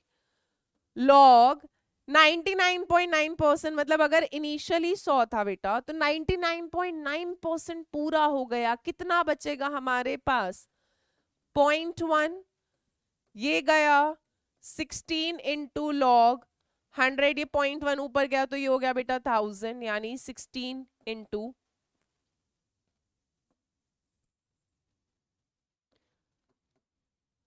अब यहाँ पे देखिए लॉग 1000 को हम क्या लिख सकते हैं, लॉग 10 की पावर 3, आइडेंटिटी लगाएंगे तो 3 इंटू लॉग 10 1 होता है तो वो कितना आ जाएगा 3, सो इंटू 3 हो जाएगा, यानी 16 3 जा 48 मिनट्स आ जाएगा। सो करेक्ट आंसर कौन सा हो जाएगा आपका, ऑप्शन ए। ठीक है, थोड़ी सी स्मार्टनेस से काम करेंगे। चलिए नेक्स्ट क्वेश्चन है, the temperature coefficient of a reaction is, temperature coefficient का अभी अभी रिवीजन में मैंने आपको फॉर्मूला बताया था, mu is equal to K T plus 10 divided by K T, so it is the ratio of rate constant at two temperatures, नहीं, the ratio of rate constant differing by 10 degree preferably 25 and 35, यही होता है। अगर हमें नहीं given होता तो जो टेम्परेचर हम लेते हैं 25 और ये वाला 25 प्लस 10 35 हो जाएगा, क्योंकि जो आपका टेम्परेचर का डिफरेंस है वो 10 डिग्री का होना चाहिए। The rate constant at a fix temperature, ये भी गलत है। So the temperature coefficient mu is the ratio of rate constant differing by 10 degree K T plus 10 divided by K T. अगर हमें नहीं गिवन होता तो हम प्रेफरेबली टेम्परेचर 25 डिग्री लेते हैं और ऊपर वाला 25 प्लस 10 35 हो जाएगा। नेक्स्ट है, chemical reaction was carried out at 300 kelvin and 280 kelvin, the rate constant were found to be K1 and K2 respectively, then ध्यान से समझना, अच्छा क्वेश्चन है। 300 केल्विन पर हमें रेट कांस्टेंट दे रखा है K1, ठीक है, और 280 केल्विन पर बेटा रेट कांस्टेंट है K2। चलो आपको पता है भाई, अगर 280 पर रेट कांस्टेंट K2 था, हम 10 डिग्री का या 10 का राइज करें, डिग्री में करो केल्विन में करो बात एक ही है, with every 10 degree rise in temperature, ठीक है। सो 280 से जब 290 पहुंचे होगे, रेट कांस्टेंट क्या हुआ होगा, डबल, यानी K2 2K1 हुआ होगा। फिर 290 से जब आप 300 पहुंचे फिर रिएक्ट मतलब डबल हुआ होगा तो 2K से 4K हो गया होगा, तो K2 किसके बराबर हो जाएगा आपका 4K1 के, है ना। एक बार और चेक कर लेते हैं, 300 केल्विन पर K1 दे रखा है, 280 केल्विन पर K2 दे रखा है।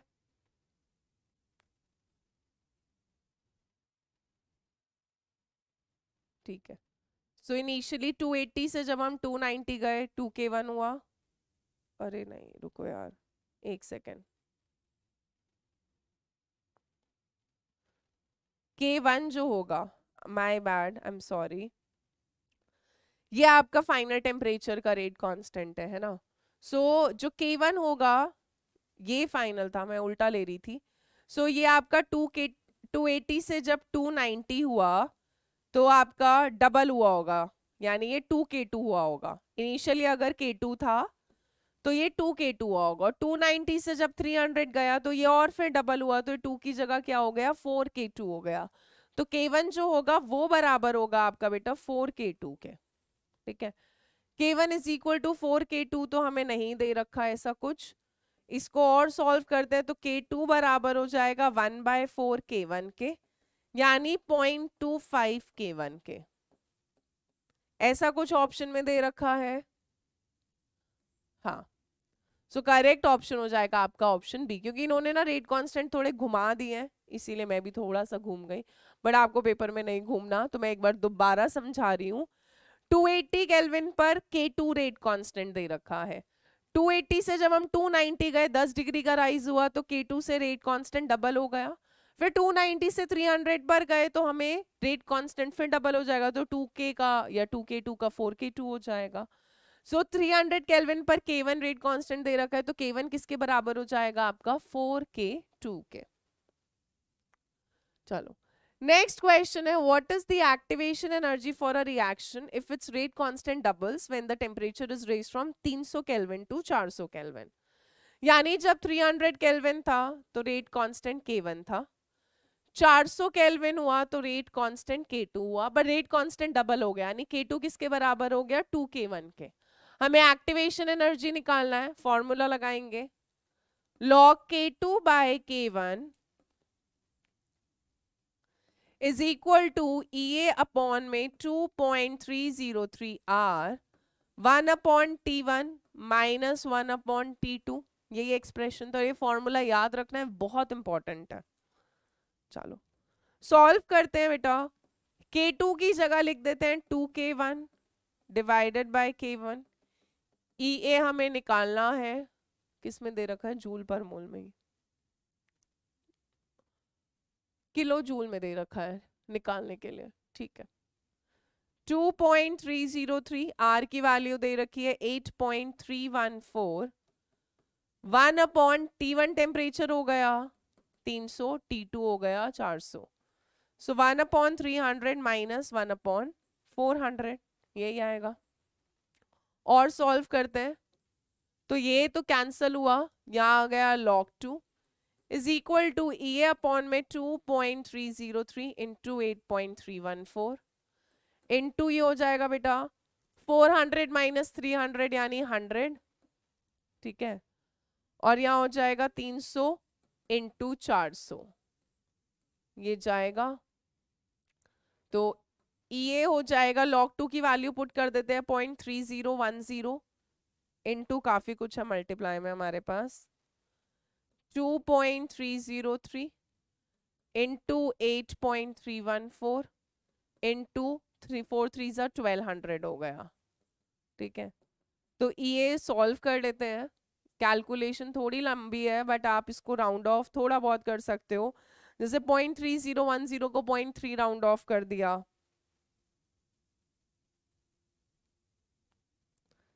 3010 इंटू 2.303 इंटू 8.314 इंटू 1200, ये 6915 आ रहा है, डिवाइडेड बाय 1000 कर लेते हैं तो ये आ रहा है बेटा 6.915 किलो जूल पर मोल, ठीक है। सो जो आपको सबसे एक्यूरेट आंसर दिख रहा है वो आपका हो जाएगा ऑप्शन बी, ठीक है। सो कैलकुलेशन आई नो थोड़ी लेंदी होती है बट आसान है, क्योंकि सिर्फ फॉर्मूला है डायरेक्ट, और आपको बस थोड़ी सी कैलकुलेशन में मेहनत करनी है बट नंबर आ जाएंगे पूरे। चलिए नेक्स्ट क्वेश्चन है,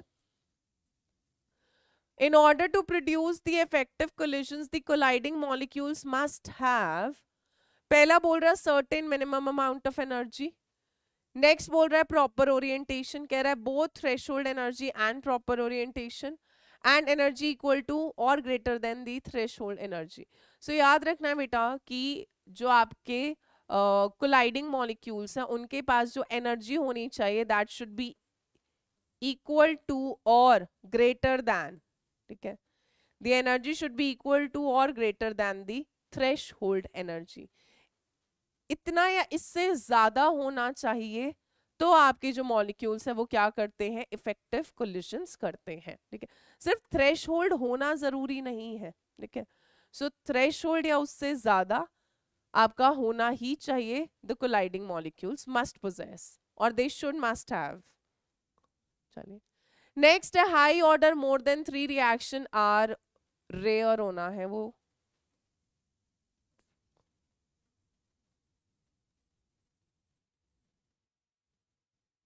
ऐसा क्यों है कि ऑर्डर मोर देन 3 या मॉलिक्यूलरिटी मोर देन 3 वाले जो रिएक्शंस होते हैं दे आर रेयर।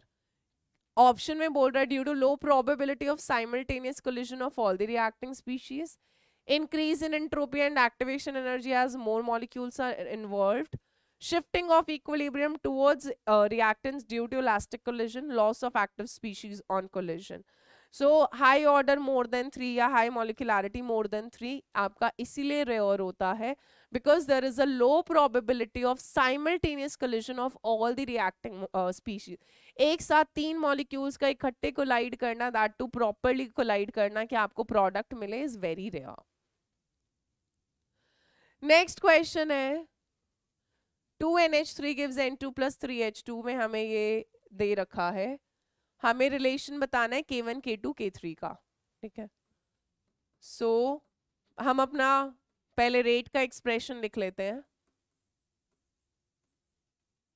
ठीक है, तो रेट हो जाएगा बेटा -1/2 d NH3/dt is equal to plus में dN2/dt is equal to plus में 1/3 dH2/dt.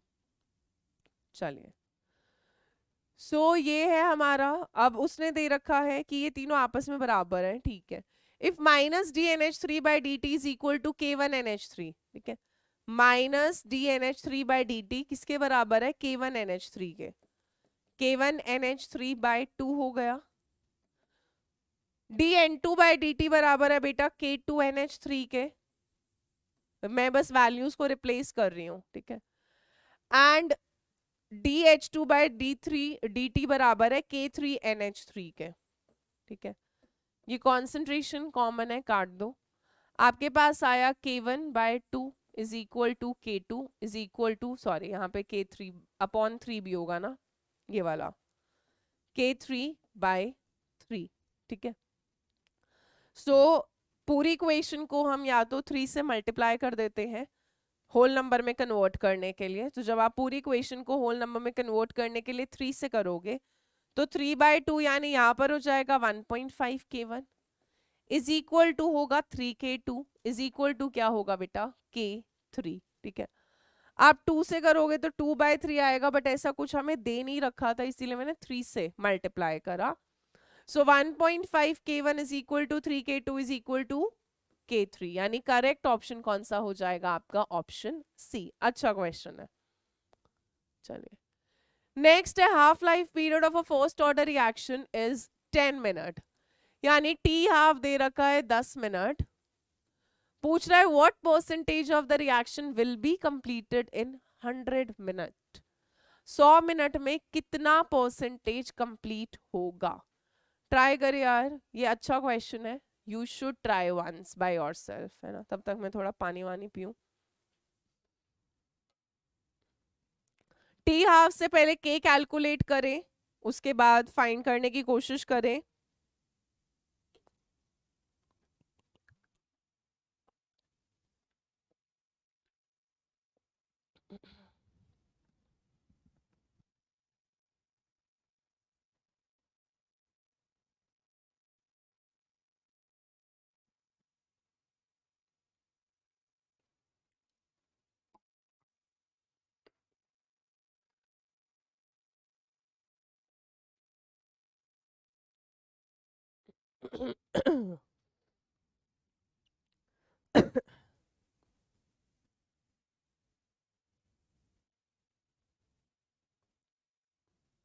चले, टी हाफ से तो आपने आई एम श्योर निकाल लिया होगा. के कितना आ जाएगा बेटा? 0.693 upon T half,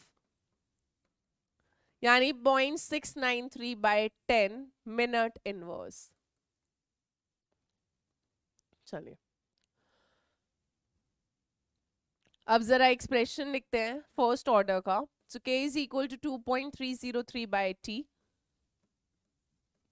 log A0 by 80. हमें बेसिकली बताना है 100 मिनट में हमारे पास कितना percentage of the reaction complete हो जाएगा. ठीक है, के की वैल्यू पुट करते हैं तो 0.693/10 is equal to 2.303/t log, यही निकालना है हमको बेसिकली, A0/80. पहले ये निकालेंगे, अभी परसेंटेज बाद में निकालेंगे. सॉरी, t की जगह वैल्यू पुट करते हैं 100, ये गया. सो log A0/80 हो जाएगा आपका 0.693 इंटू 10 अपॉन में 2.303. ठीक है, 0.693 आता है बेटा 2.303 इंटू log 2, इतना तो हमें मतलब याद हो सकता है आपको, ठीक है। तो 2.303, मैं इसको थोड़ा सा सॉल्व करके दिखाऊंगी आपको। 0.693 को लिख रहे हैं, या छोड़ो यार कैलकुलेटर से ही कर लेते हैं, आप लोग कंफ्यूज हो जाओगे।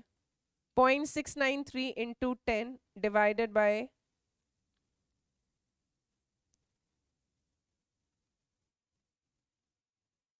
2.303 विल गिव यू 3 के अराउंड आएगा वैल्यू, है ना। 3.09 आ रहा है। I am approximately taking it to be 3, ठीक है। सो लॉग का बेस 10 होता है बेटा, तो यानी कि अगर मैं लॉग हटाऊंगी तो इसको मैं 10 की पावर में चढ़ा दूं, यानी a0/80 किसके बराबर हो गया, 10 की पावर 3 के, ठीक है। इसको यहाँ ले जाओ, यानी a0 किसके बराबर हो गया, 10 की पावर 3 या इंटू 80, ठीक है। चलिए अब देखते हैं कि कितना आपका रिएक्शन, पहले देखते हैं कि कितना हमारे पास बचा होगा, ठीक है। सो परसेंटेज अगर मैं बात करूं तो ये हो जाएगा 80 अपॉन में a0 इंटू 100, ठीक है। इससे ये पता लग जाएगा कि कितना बचा हुआ अमाउंट है, क्योंकि मेरे पास जितना भी 80 बेसिकली होता है द अमाउंट जो भी आपका लेफ्ट होता है, ठीक है, डिवाइडेड बाय इनिशियल, तो हमें ये पता लग जाएगा कि हमारा कितना अमाउंट या कितना परसेंटेज बचा हुआ है। 80 को तो 80 ही रखते हैं, a0 को रख देते हैं बेटा 10 की पावर 3, 80 इंटू 100, ये हो गया आपका 10% आ रहा होगा मेरे ख्याल से, 10 भी नहीं, सॉरी सॉरी सॉरी, 100/1000 है, 1/10 आएगा, ये आ गया आपका 0.1%, ठीक है। सो ये बेसिकली आपका क्या है, ये हमने क्या निकाला है, परसेंटेज लेफ्ट। सो हमें बताना है कि आपके पास 0.1% बचा, मतलब बचा हुआ है, यानी परसेंटेज ऑफ रिएक्शन कंप्लीटेड, यानी अगर 0.1% बच रहा है बेटा आपके पास, है ना, क्योंकि आपके पास जो a0 और 80 का रिलेशन आ रहा है वो 10 की पावर 3 आ रहा है, तो मैंने लेफ्ट निकाल लिया कि कितना बचा होगा। सो 80 अपॉन a0 इंटू 100 हो जाएगा। सो रिएक्शन कंप्लीट, अगर 0.1% बचा हुआ है यानी रिएक्शन कंप्लीट कितना हो चुका है आपका, 100 माइनस 0.1 यानी कितना हो जाएगा, 99.9% आपका रिएक्शन क्या हो चुका है, कंप्लीट हो चुका है, ठीक है। सो परसेंटेज लेफ्ट निकाला, उससे निकाल लिया कि आपका जो रिएक्शन है वो कितना कंप्लीट हो चुका है। So reaction is 99.9% completed. चलिए नेक्स्ट क्वेश्चन है, activation energy and rate constant of a chemical reaction at 2 different temperatures are related by ln, अगर ले रहे हैं तो 2.303 नहीं आएगा। सो ln K2/K1 होता है EA upon R, 1/T1 minus 1/T2। ये माइनस वाला अगर है तो ये गलत है क्योंकि प्लस में होता है। ln K2/K1 is equal to, अब देखो बेटा अगर 1/T1 माइनस T2 से अगर आप माइनस बाहर निकाल दो, ठीक है, एक्चुअली मैं एक्सप्रेशन लिख देती हूँ, ln K2/K1 क्या होता है, EA/R, ठीक है, 1/T1 माइनस 1/T2। ऐसा तो कुछ दिख पा नहीं रहा हमको। सो अगर आप यहां से माइनस कॉमन लो, माइनस EA/R, तो ये 1/T2 पहले आ जाएगा और 1/T1 बाद में आ जाएगा, राइट। सो सेकेंड वाला आपका करेक्ट ऑप्शन हो जाएगा, ठीक है। प्लस तो होता ही नहीं है और ये भी नहीं होगा, तो ये भी गलत है, ये भी गलत है, ये भी गलत है। सो करेक्ट हो जाएगा आपका बी ऑप्शन। चलिए नेक्स्ट है, threshold energy is equal to, अगर हम थ्रेशोल्ड एनर्जी की बात करें तो थ्रेशोल्ड एनर्जी होती है, it is basically the sum of the activation energy, ठीक है। Threshold energy is basically the sum of the activation energy plus the energy of molecules, जो भी मॉलिक्यूल्स की एनर्जी होती है उसके सम के बराबर होती है। So threshold energy, T is not the total energy, this is threshold energy, is the sum of the activation energy plus the energy of the molecules. Next है rate of a reaction. Option बोल रहा है decreases with increase in temperature, increases with increase in temperature, may increase और decrease with increase in temperature, does not depend on temperature. ये गलत है. Rate of a reaction beta increases with increase in temperature, that too for every 10 degree rise in temperature. The rate of the reaction and or the rate constant almost क्या कर जाता है आपका, double कर जाता है. चलिए, ओ भाई बहुत ही बढ़िया क्वेश्चन आ चुका है आपके लिए, एकदम शानदार. हमें काफी बड़ी टेबल दे रखी है और बोल रहे हैं which of the following inference और inferences can be drawn from the above data.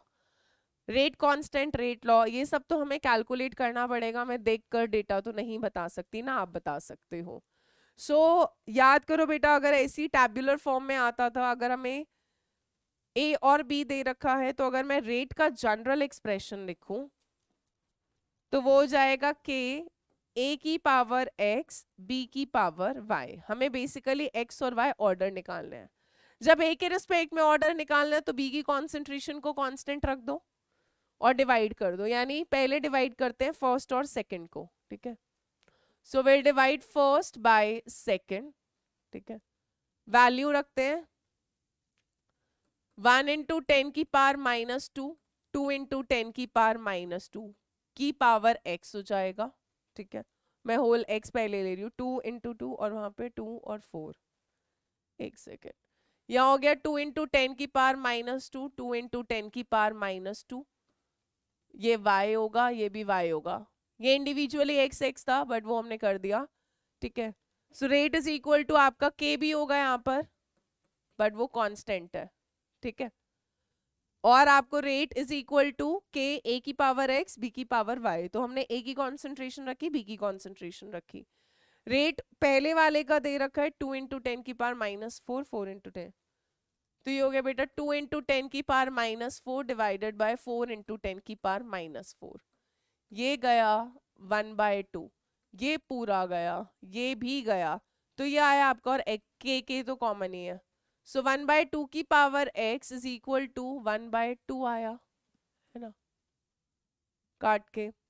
सो 1/2 यानी अगर हम यहाँ पे कंपेयर करें तो 1/2 की power x is equal to 1/2 की पावर 1 ही होगा. यानी x कितना आ गया आपका, 1 आ गया. तो a के रिस्पेक्ट में जो ऑर्डर है वो हमारा 1 आया. ठीक है, अब b के रिस्पेक्ट में अगर निकालना है, y निकालना है, तो a की कॉन्सेंट्रेशन को कांस्टेंट रख दो. अगर आप समझ पाओ तो यहीं पे डिवाइड करेंगे बेटा सेकंड और थर्ड को. थोड़ा सा समझोगे तो हो जाएगा. इसको डिवाइड कर दो, इसको डिवाइड कर दो, इसको डिवाइड कर दो. ये पूरा कट जाएगा, ये कटेगा तो 2 आएगा और वो कटेगा तो 1/4 2 ज़ा 8, 1/2 ही आएगा. ठीक है, सो मैं फिर भी आपको करके दिखा देती हूँ, कंफ्यूजन रहना नहीं चाहिए.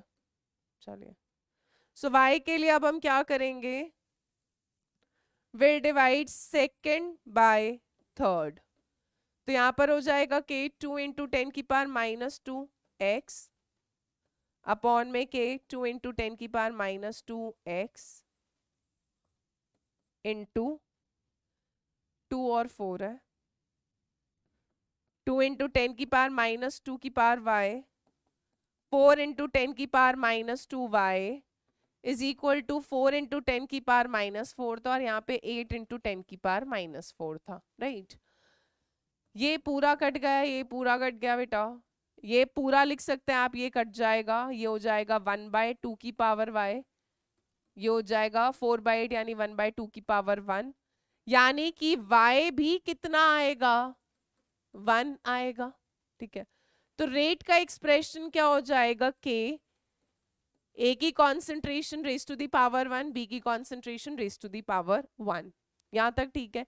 k भी निकालना पड़ेगा हमको, तो k किसी भी एक एक्सप्रेशन में पुट कर दो. सो फर्स्ट वाले में पुट करें, फर्स्ट में रेट था 2 इंटू 10 की पावर -4 इज इक्वल टू के. ए की कॉन्सेंट्रेशन थी 1 इंटू 10 की पावर -2, बी की कॉन्सेंट्रेशन है 2 इंटू 10 की पावर -2. ठीक है, तो ये हो गया 2 इंटू 10 की पावर -4 और ये 4. तो k की वैल्यू कितनी आ जाएगी, 1 आ जाएगी. ठीक है, सेकेंड ऑर्डर काइनेटिक्स है, ऑर्डर x और y 1 1 आ रहे हैं, तो ओवरऑल ऑर्डर 1 और 2 हो जाएगा. k की अगर मैं यूनिट की बात करूँ तो ये हो जाएगा litre mole inverse, second inverse. अब देखते हैं कि क्या क्या हमें स्टेटमेंट्स दे रखी थी। पहला बोल रहा है rate constant of the reaction is 1 × 10⁻⁴। गलत है, रेट कांस्टेंट खाली 1 आ रहा था। Rate law of the reaction is rate is equal to k a⁻1 b⁻1, ये भी सही है। थर्ड भी ये सही है, बट अभी हमें चॉइसेस दे रखे हैं, मैं पहले पढ़ ले। Rate of reaction increases 4 times on doubling the concentration of both the reactants. यानी अगर हमारे पास ये रेट एक्सप्रेशन था, इसमें अगर बेटा A की कॉन्सेंट्रेशन 2A हो गई और B की कॉन्सेंट्रेशन 2B हो गई, तो रेट क्या हो जाएगा, K A की जगह क्या हो गया 2A इंटू B की जगह 2B, तो 4 times K A की कॉन्सेंट्रेशन B की कॉन्सेंट्रेशन, यानी 4 times ऑफ इनिशियल रेट हो गया, 4 times ऑफ इनिशियल रेट हो गया। सो ये वाला स्टेटमेंट भी सही है, that rate of reaction increases 4 times on doubling both A and B। So correct हमारे पास सेकंड और थर्ड आ रहा है, यानी करेक्ट ऑप्शन आपका कौन सा हो जाएगा, ऑप्शन सी। फर्स्ट गलत था तो ये गलत हो जाएगा, ये भी गलत हो जाएगा, सेकंड ओनली भी गलत है क्योंकि सेकंड और थर्ड दोनों सही है। सो इस तरह का क्वेश्चन आपको एमसीक्यू में बिल्कुल आ सकता है, जहां पे वो आपसे पूरी मेहनत कराएगा, भाई पूरा सॉल्व करो। चलिए नेक्स्ट क्वेश्चन है, the role of a catalyst is to change. पहला ऑप्शन बोल रहा है Gibbs energy, enthalpy of reaction, activation energy of reaction, equilibrium constant। so बेटा कैटलिस्ट बेसिकली क्या करता है, it will change the activation energy. Positive catalyst होगा तो EA को लोअर डाउन कर देगा, नेगेटिव कैटलिस्ट होगा तो EA एक्टिवेशन एनर्जी को बढ़ा देगा। चलिए next, in the presence of a catalyst the heat evolved और एब्जॉर्ब ड्यूरिंग द रिएक्शन। बेटा कैटलिस्ट का कोई लेना देना नहीं होता है एवोल्यूशन या एब्जॉर्प्शन ऑफ हीट में, ठीक है। कैटलिस्ट सिर्फ बेसिकली आपके रिएक्शन के रेट को बढ़ा घटा रहा है, बट उससे कोई लेना देना नहीं है कि जो एनर्जी है वो कितनी रिलीज होगी या कितनी नहीं, उससे फर्क नहीं पड़ता। सो द हीट इवॉल्व्ड और absorb during the reaction it remains unchanged. Catalyst का इसमें कोई रोल नहीं होता। चलिए नेक्स्ट है, which of the following statements is not correct about the order of a reaction। ठीक है, the order of a reaction can be fractional number, ये सही है, हमें not correct बताना है। order of a reaction is experimentally determined quantity, ये भी सही है। the order of a reaction is always equal to the sum of the stoichiometric coefficients of reactant in the balanced chemical equation, ये गलत है। वो कह रहा है ऑर्डर भाई बैलेंसिंग कोफिशिएंट का जो सम होता है बैलेंस इक्वेशन के अंदर उसके बराबर होते, तो गलत है। ऑर्डर तो x और y एक्सपेरिमेंटली डिटरमिन्ड क्वांटिटी है, जो a और b बैलेंसिंग कोफिशिएंट के बराबर हो भी सकता है, नहीं भी हो सकता। नेक्स्ट बोल रहा है the order of the reaction is the sum of the power of molar concentration of the reactant in the rate law expression, ये सही है। जो भी आपके रेट लॉ एक्सप्रेशन में मोलर कॉन्सेंट्रेशन का रेज टू दी पावर होता है, ऑर्डर उसका सम ही तो होता है x + y, तो ये सही है। तो इनकरेक्ट स्टेटमेंट कौन सी थी आपकी, सी स्टेटमेंट। चलिए next question, a first order reaction is 50% completed in 1.26 × 10⁻14 seconds, how much time would it take for 100% completion. अब कुछ जो होंगे वो बेवकूफों की तरह सॉल्व भी करना शुरू कर देंगे, ठीक है, कि भाई टी हाफ दे रखा है 100% निकालना है। अरे भाई याद रखो, first order reaction never goes to completion, वो कभी 100% कंप्लीट नहीं होगा, it will take infinite time to complete, और इसीलिए इसका करेक्ट आंसर हो जाएगा डी। हमें मेहनत नहीं करनी, सॉल्व करने नहीं बैठना कुछ भी, ठीक है। So first order reaction never goes to completion. It will take infinite time to complete. ठीक है। So आज की क्लास में बेटा इतना ही कर रहे हैं। Thank you so much. I will still suggest you to practice as many questions as you can. मैंने लास्ट टाइम सॉलिड स्टेट में भी बोला था, मैं अभी भी यही कहूंगी कि आप NCERT थॉरली पढ़ो, ठीक है। फिजिकल केमिस्ट्री के लिए इतना इंपॉर्टेंट नहीं होता, बट स्टिल एक बार पढ़ लोगे तो बढ़िया रहेगा। एग्जाम्पलर करो, ठीक है।